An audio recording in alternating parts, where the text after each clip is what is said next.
பேட்டி பச்சாவு பேட்டி பத்தாவு இது என்ன அது தமிழ்நாட்டில் இருக்க நமக்கு ஒன்றுமே புரியாது.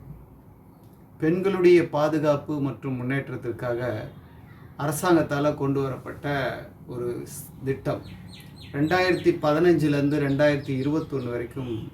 இந்த திட்டத்துக்காக அரசாங்கம் எவ்வளோ ஒதுக்கியிருக்கு அப்படின்னு பார்த்தீங்கன்னா, அதுக்கு முன்னாடி அதாவது டெல்லியில் நடந்த ஒரு ரேப் கேஸ், ஒரு பெண் சம்பந்தமான நிர்பயா கேஸுக்கு அப்புறம் நாடு முழுவதும் பெண்கள் பாதுகாப்பை உத்தரவாதப்படுத்தணும்னு சொல்லி அதுக்காக மத்திய அரசாங்கம் ஒரு பணத்தை ஒதுக்குனாங்க.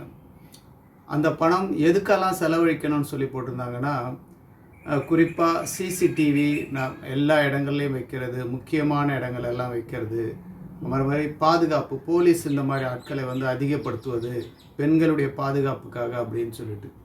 இதுக்கு 2015 2021 வரைக்கும் 442 கோடி ரூபாய் அரசாங்கம் ஒதுக்கி இருக்கிறதா சொல்கிறாங்க. அதாவது இந்த பெண்களுடைய இந்த ஸ்கீமுக்காக.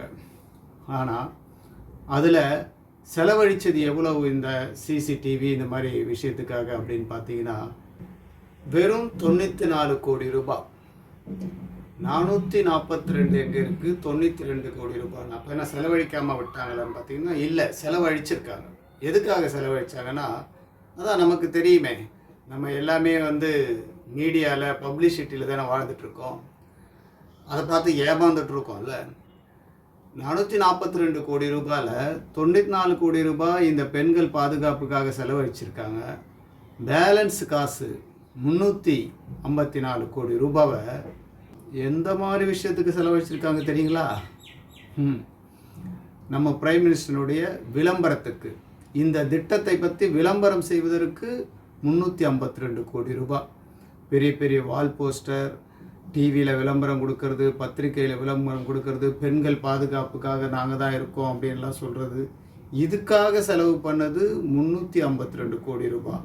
ஆனால் சிசிடிவி இந்த மாதிரி விஷயம்லாம் பெண்கள் பாதுகாப்புக்காக உத்தரவாதப்படுத்தின அமௌண்ட் வெறும் 92 கோடி ரூபாய்.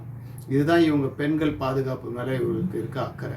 இவங்க பெண்களின் பாதுகாப்புக்காக பிறந்தவங்கள. இவங்க நேஷ்னல் கிரைம் போர்டினுடைய ரெக்கார்ட் போர்டினுடைய ரிப்போர்ட்டில் என்ன சொல்கிறாங்கன்னா, 19 21 வரைக்கும் இந்தியாவில் 13.13 லட்சம் பெண்கள் காணவில்லை அப்படின்னு சொல்கிறாங்க. மிஸ் ஆகியிருக்காங்க, அவங்க கிடைக்கவே இல்லை, காணவில்லைன்னு சொல்லிட்டு அப்படியே விட்டுருக்காங்க. எந்த அளவுக்கு பெண்கள் மேலே இவங்களுக்கு அக்கறை இருக்கும் பாருங்கள். சாதாரண விஷயமா இது? அதாவது ஒரு பெண் வீட்டில் இருக்கவங்க காணோம், எங்கேயோ போயிட்டாங்க அப்படின்னு சொன்னால், இங்கே நம்ம சினிமாலெலாம் பார்ப்போம்ல, எடுத்த உடனே அந்த பொண்ணு மேலே தப்பான ஒரு இதை சொல்லி அங்கே அவங்க கூட போயிருக்கோம், இவங்க கூட போயிருக்கோம், இப்படிலாம் தான் பேசுவாங்க. ஆனால் இது அப்படி இல்லை. பெண் காணவே இல்லை. அப்படி ஒரு மோசமான ரெக்கார்டை தான் இந்த அரசு. இவ்வளவு மோசமான மனித உரிமையே மீறின ஒரு செயலாக நாட்டில் 13 லட்சம் பேர் பெண்கள் காணவில்லை என்ற விஷயத்தை எந்த மீடியாவும் இது வரைக்கும் பெருசாக விவாதிக்கலை, எடுத்து சொல்லலைங்க. அந்த தைரியம் அந்த மீடியாவுக்கு இல்லை. ஏன்னா மீடியா அவங்கக்கிட்ட இருக்குது. இவ்வளவு சீரியஸான விஷயத்தை தமிழ்நாட்டில் இருக்கக்கூடிய கட்சிகள், தமிழ்நாட்டில் பெண்களுக்கே பாதுகாப்பு இல்லை, ரொம்ப மோசமான ஆட்சிங்க நடக்குது அப்படின்னு சொல்லி பேசுகிறாங்க. நம்மளும் அதை பார்க்கும்போது செயினா இருக்கிறாங்க, காலேஜில் நம்ம போன பொண்ணை ரேப் பண்ணுறாங்க, அப்படி இப்படின்னு சொல்லி நிறைய செய்திகளை வாரி விடுறாங்க. இது யார் விடுறாங்கன்னு பார்த்தீங்கன்னா, ஃபுல்லாகவே சங்கி கூட்டம் தான் செய்கிறாங்க. அப்போ இந்த சங்கி கூட்டம் இந்திய அளவில் அவங்க ஆட்சி செய்கிற மாநிலங்கள்லாம் எவ்வளவு மோசமாக இருக்குன்றது அந்த ரெக்கார்டை அவங்களுடைய ரெக்கார்டை இப்போ நான் காமிச்சேன் உங்களுக்கு.